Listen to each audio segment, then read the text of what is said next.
नमस्कार दोस्तों। तो यहाँ पर अब फाइनली जो कुवैत का डिसैलिनेशन प्लांट है उसको बहुत बड़ा डैमेज यहाँ पर ईरान ने दे दिया है। प्लस ईरान ने कुवैत के पावर प्लांट के ऊपर भी अटैक किया है और दोनों में ही सीवियर डैमेजेस देखे गए हैं। ठीक ऐसे ही डैमेजेस बहरीन में भी नज़र आए और कुवैत और बहरीन के जो रेसिडेंट्स हैं वो पूरी तरीके से डरे हुए हैं। अब ये पूरा वॉर कंप्लीट गल्फ में अक्रॉस दी गल्फ फैल चुका है। अभी तक जितना भी अटैक आप देख रहे थे वो या तो यूएस के बेसिस पर हो रहा था, मतलब देश के सिविलियन इंफ्रास्ट्रक्चर को वो लोग टारगेट नहीं कर रहे थे। गल्फ कंट्रीज से क्योंकि पर्सनली कोई उनका दुश्मनी नहीं है तो उनके सिविलियन इंफ्रास्ट्रक्चर को टारगेट नहीं किया जा रहा था, यूएस बेसिस को हिट किया जा रहा था। लेकिन अब रेसिडेंशियल एरियाज और उसके साथ में जो सिविलियन इंफ्रास्ट्रक्चर्स हैं, खासतौर से पावर इंफ्रास्ट्रक्चर है, उसको काफ़ी बुरा नुकसान आज ईरान ने पहुंचाया है। तो आज मतलब ईरान ने बहुत बुरा हाल यहाँ पर कुवैत और बहरीन में किया। डिटेल में इसको डिस्कस करते हैं, पर वीडियो में आगे जाने से पहले एक बड़ी अनाउंसमेंट है यहाँ पर अनअकैडमी टीम की तरफ से कि अगर आप यूपीएससी सीएससी की प्रिपरेशन कर रहे हैं तो Unacademy is your one stop solution. और अनअकैडमी ने अपना फाउंडेशन बैच लॉन्च किया है जिसकी फीस 16,999 है। और इस फीस के अंदर सबसे बड़ा ऑफर आपको मिल रहा है कि आप जैसे प्रीलिम्स देते हो और प्रीलिम क्लियर कर लेते हो तो आपके पास ये जो 16,999 तुरंत रिफंड कर दिए जाएंगे। अगर आपका प्रीलिम्स अनफॉर्चुनेटली किसी भी कारण से नहीं भी क्लियर हो पाता है तो भी जब तक आप नेक्स्ट प्रीलिम्स दोगे इसकी वैलिडिटी तब तक के लिए एक्सटेंड कर दी जाएगी ऑटोमेटिकली। यानी कि एकदम विन एंड विन सिचुएशन है आपके लिए। लिंक इसका डिस्क्रिप्शन में मिल जाएगा, उस पर क्लिक करके आप इसको ज्वाइन कर सकते हैं। मेरा कोड इस्तेमाल करिएगा APYT10, ये मेरा कोड है, इसको इस्तेमाल करके आप इस बैच को ज्वाइन कर सकते हैं। Now let us come back to the topic. तो कुवैत में संडे को बहुत बुरी तरीके से ईरान ने स्ट्राइक किया है। ईरान ने सबसे पहले उनके डिसैलिनेशन प्लांट्स को अटैक किया। देखो ईरान ने बहुत क्लियर कर दिया था, इसके पहले भी एक डिसैलिनेशन प्लांट के ऊपर अटैक हुआ था और ईरान ने बहुत क्लियर कर दिया था कि अगर I am going to now target, अगर ये वॉर जो है वो अपने फुल फ्लेजेड स्केल में जाएगा तो मैं सिविलियन इंफ्रास्ट्रक्चर को टारगेट करेंगे हम, या हम इनके वाटर डिसैलिनेशन प्लांट को टारगेट करेंगे। डिसैलिनेशन प्लांट एक तरीके से लाइफलाइन है पूरे जो वेस्ट एशिया है, मोस्ट ऑफ द कंट्रीज, क्योंकि अपना कोई वाटर सोर्स है नहीं उनके पास, तो डिसैलिनेशन प्लांट्स उनकी लाइफलाइन है। चाहे आप यूएई की बात कर लो, चाहे आप कुवैत की बात कर लो, चाहे आप बहरीन की बात कर लो, आप कतर की बात कर लो, आप किसी भी इस तरीके के देश की बात करोगे उनके लिए डिसैलिनेशन प्लांट ही सब कुछ है। तो फाइनली ईरान ने उनको डिसैलिनेशन फैसिलिटी के ऊपर अटैक किया और वहाँ पर बहुत बड़ा फायर जो है इट ब्रोक आउट। आप देख सकते हो कि किस तरीके से वो दिखाई भी दे रहा है, बहुत क्लियरली विजिबल था कि उसमें काफ़ी सारा डैमेज हो चुका है। उसके बाद सिर्फ इतना ही नहीं बल्कि कुवैत के उन्होंने जो इलेक्ट्रिसिटी नेटवर्क है उसको भी बहुत तगड़ा हिट किया है। पूरा मेजर पावर प्लांट्स जो हैं उनके, उसको उन्होंने हिट किया है और मतलब ये पूरा उनके क्रिटिकल इंफ्रास्ट्रक्चर के लिए एक बहुत बड़ा खतरा अब ईरान बन चुका है।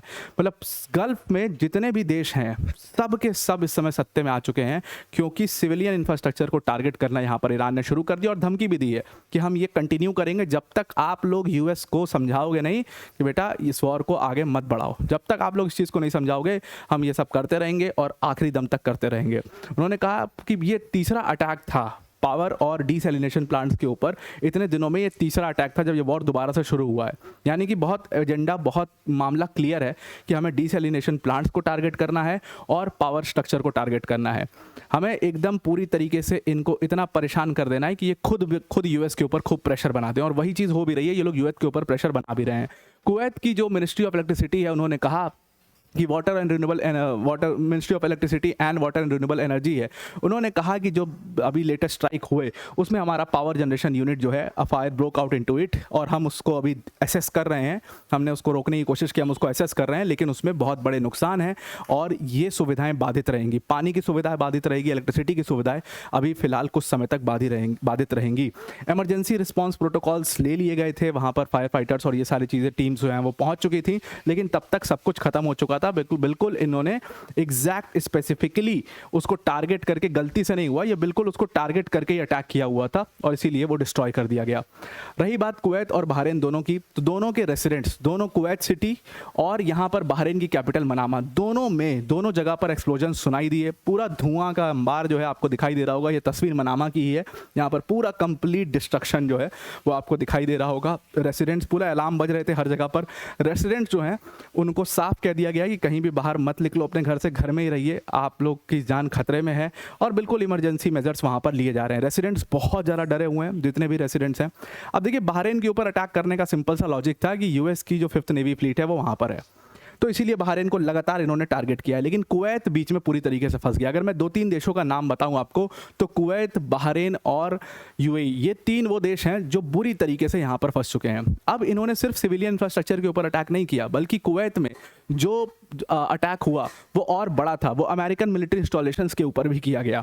यहाँ पर जो कैंप उदयगिरी एम्यूनिशन डिपो है वहाँ पर, और अली अल सालेम बेस, एयरबेस जो है यूएस का, वहाँ पर भी अटैक किया गया। और कहा जाता है कि ईरान जो है अब बैलिस्टिक मिसाइल्स का इस्तेमाल करने लगा, इसीलिए डैमेज बहुत ज़्यादा बड़ा हो रहा है और इसको इंटरसेप्ट करना भी बहुत मुश्किल हो जा रहा है। ईरानियंस ने क्लेम किया कि हमने जो ये पूरा बेस के ऊपर स्ट्राइक किया है, इसमें हमने फ्राइडे को भी यही स्ट्राइक किया था और इसमें हमने यूएस सोल्जर्स को ही मारा था। फाइनली उसके ऊपर क्लैरिफिकेशन दिया यूएस ने कहा कि इन्होंने हमारे बेस के ऊपर अटैक किया था और उसमें 2 यूएस सोल्जर्स मारे भी गए थे। तो उसका रिटेलिएशन यूएस ने भी किया ईरान के ऊपर, ईरान के प्लांट्स के ऊपर टारगेट करके। अब उसका वापस से रिटेलिएशन इन्होंने गल्फ इंफ्रास्ट्रक्चर को अटैक करके किया है। कुवैत और बहरीन, मतलब अच्छा खासा वहाँ पर अमेरिकन मिलिट्री प्रेजेंस होने के बावजूद ये दोनों देश बहुत ज़्यादा टारगेट हुए, यूएई बहुत ज़्यादा टारगेट हुआ।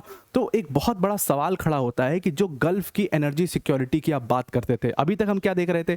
अभी तक हम यही देख रहे थे कि जितना अटैक ये सब कुछ हो रहा था, ये सब आपस में मिलिट्री इंस्टॉलेशंस, बेसिस के ऊपर हो रहा था। अभी तक सिविलियन इंफ्रास्ट्रक्चर या एनर्जी फैसिलिटीज़ को टारगेट नहीं किया जा रहा था।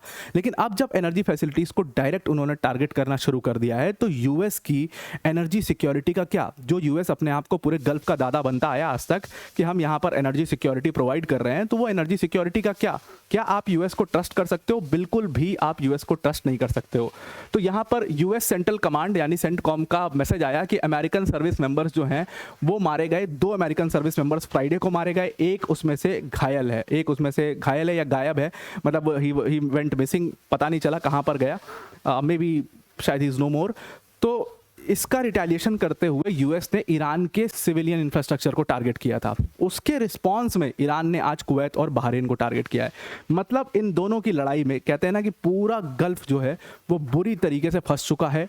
यूएई का स्टेटमेंट आ चुका है, कतर का स्टेटमेंट आ चुका है, कुवैत का स्टेटमेंट आ चुका है, मतलब बहरीन का स्टेटमेंट आ चुका है। हर जगह पर लगभग इमरजेंसी टाइप की सिचुएशन वहाँ पर हो चुकी है और ये मामला शांत होने का नाम नहीं ले रहा है। वहीं दूसरी तरफ हम क्या देख रहे हैं? दूसरी तरफ हम देख रहे हैं कि ईरान की तरफ भी हार्डलाइनर्स जो हैं वो पूरा कंट्रोल लेते जा रहे हैं और उन्होंने साफ कह दिया है कि अब इसमें कोई भी डील नहीं होगी, कोई चर्चा नहीं होगी, हमें अपना रिवेंज चाहिए। तो ये पूरा मामला है और इससे गल्फ और ज़्यादा खतरे में आ चुका है। आई होप आपको पूरा आर्टिकल समझ में आ गया होगा। आज के लिए इतना ही। Thank you and have a nice day.